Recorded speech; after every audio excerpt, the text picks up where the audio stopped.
And I was mortified. I realized in that moment that everyone in my class knew something that I didn't know. And it was about religion. It was about Jesus. Everyone knew about Jesus, and I didn't. Now, it wasn't that I didn't know anything about Jesus, because if I didn't know anything about him, I don't think it would have mattered so much to me. I knew enough to know that he was important. But I didn't learn this from my parents, and I didn't learn it at the Unitarian Church. There was a lady across the street when I was born, and that didn't have any children of their own, and they were very dear, and they adopted the neighborhood children. And Susanna, the wife, adopted me, and I was happy. I thought of her as my best friend. She was kind of a grandmother figure in my life. Anyway, she used to take me to church with her. They lived right next door to a church. And we walked down the aisle, and up at the front there were these candles. And she would light a candle. And I remember seeing the light flickering through that colored glass and being fascinated by that, and the light shining through the stained glass windows, and I loved it. Mostly, I loved it because Susanna took me there, and Susanna loved me. And she would pray. Now, I was only 3 years old, because we moved when I was 4, so any memories I have are of a 3-year-old. So as a 3-year-old, these are the memories I have. Going into this church with someone who loved me. And there were statues and stuff, and that had something to do with Jesus and God. And at her house, she had a nativity set, and she used to let me play with it. She told me, what each little figurine was. This is the baby Jesus, and this is Mary, and this is Joseph, and these are the shepherds, and these are the wise men, and this is the angel, and in the way that she always was with me, total and unconditional love for me. This is what I knew about Jesus. And though my family weren't outwardly Christian, we did have, I guess we had a couple Bibles in our house, and we had a songbook that was Christmas songs, and that my beginning songbook. And I actually taught myself to play, at least one hand of the piano with this Christmas songbook. Away in a manger, silent night, we three kings, joy to the world, And so there was that much. And Christmas, back in those days, was about Christ. So I knew that he was important. And now I knew that everybody else knew a whole lot more about him than I did. And I didn't like that. I didn't like that at all, and I didn't know what to do about it. I was 8 years old. My parents decided where we went to church. My parents decided how things were in our home. And these kids were all getting something, and I assumed it was at church that I wasn't getting. And I really didn't like being laughed at about being the only person who didn't know what everyone else knew. And so I had lots of questions, but I wasn't about to ask and make a fool of myself. So it became this secret quest of mine to learn about Jesus without asking any questions. And I figured my parents didn't know, and so I didn't bother asking them. And I wasn't getting anything at church. After a while, they stopped going to the Unitarian Church, and they started attending this campus fellowship or something like that. Oxford is a university town, Miami University, and on campus they would go to this building. I don't know what kind of, it was like the alumni house or something like that. And a bunch of people would get together, and the adults would have discussions about, I don't know, I wasn't an adult, so I didn't go. Philosophy, social issues, I don't know what they talked about. but the kids weren't getting anything. And I remember specifically because in 4th grade, one day, they had this college student come, and she taught us the names of the apostles.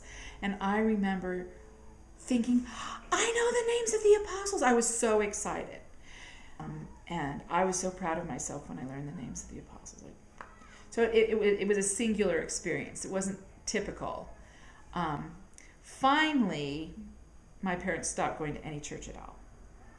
And they gave me permission to go to the church of my choice. And I don't know why. I have really no recollection why I chose the Episcopal Church, but I did. I had at least 2 of my best friends went there, but I had other friends that went to other churches. I think mostly it was because they were nice.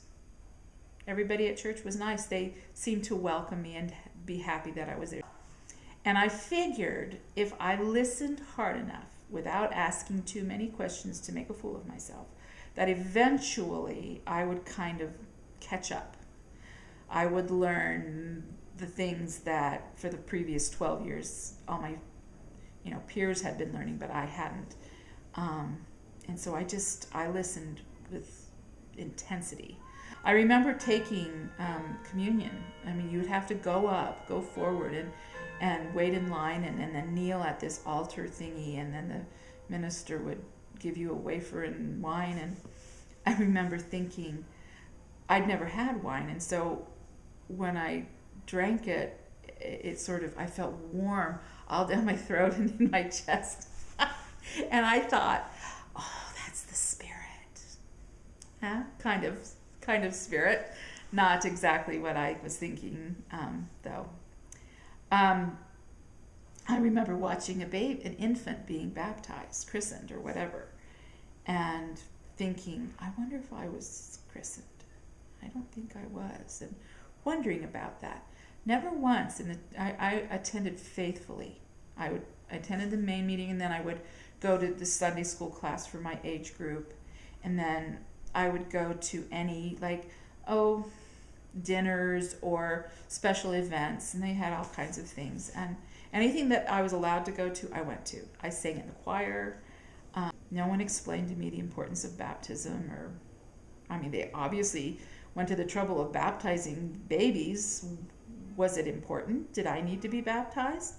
No one ever talked to me about any of that. I would go home every week and think, okay, so what did I learn? I realized that every week I felt like I didn't know what it was that I was supposed to have been learning. And I thought, well, it's because I didn't go to church for 12 years. And now all of a sudden I'm going to church and they're skipping over all that beginner stuff and I didn't get it, and that's why I'm not understanding. So I blamed it on the fact that I was not knowledgeable, that I wasn't really learning anything in Sunday school or in whatever that meeting's called that he gave his sermon. So about 2 years in, not quite 2 years, towards the end of my 8th grade year, because I went 7th and 8th grade, there was a retreat, and it was the whole weekend. And we were going to go straight after school. And one of the moms was taking those of us who were in that age group who were going all together and driving us out to this remote, rural, kind of out in the country location where this, I guess, church-owned property was. And I forgot that we were supposed to bring something, some object, something that represented us that we could share with the rest of the group. And I forgot, so on the way, I wrote a poem.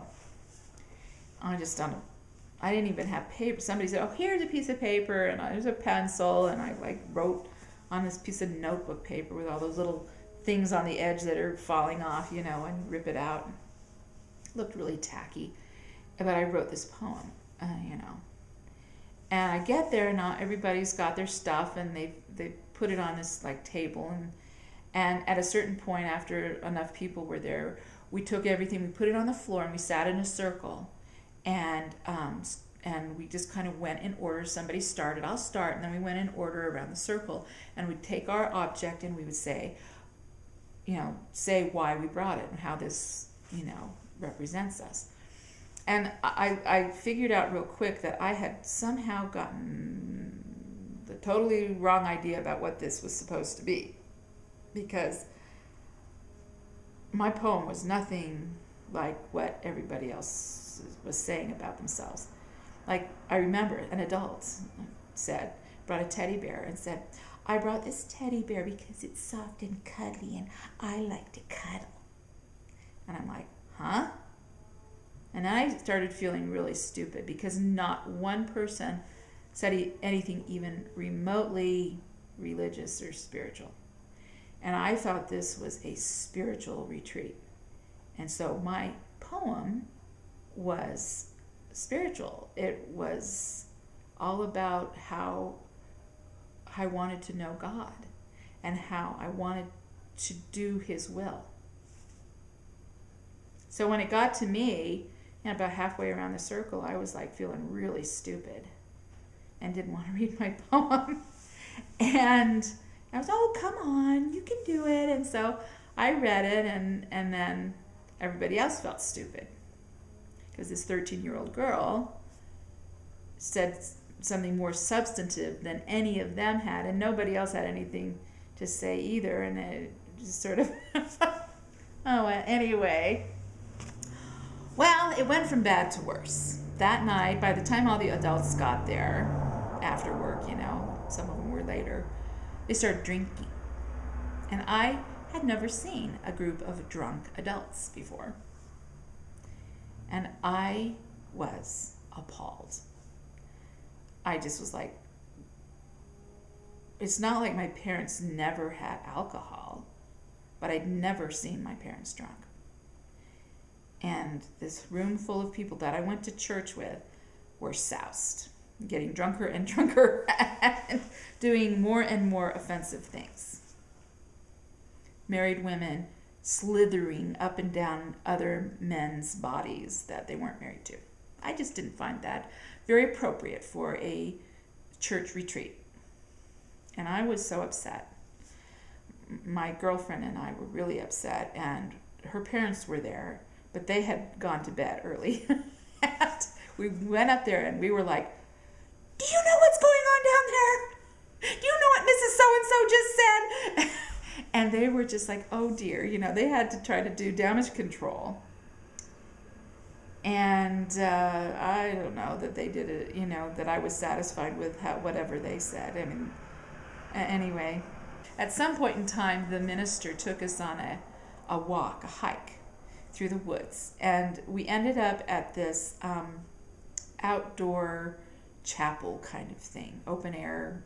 It was just some stone benches and like a stone pulpit, and so I guess it must have been church-owned property, not just some park somewhere.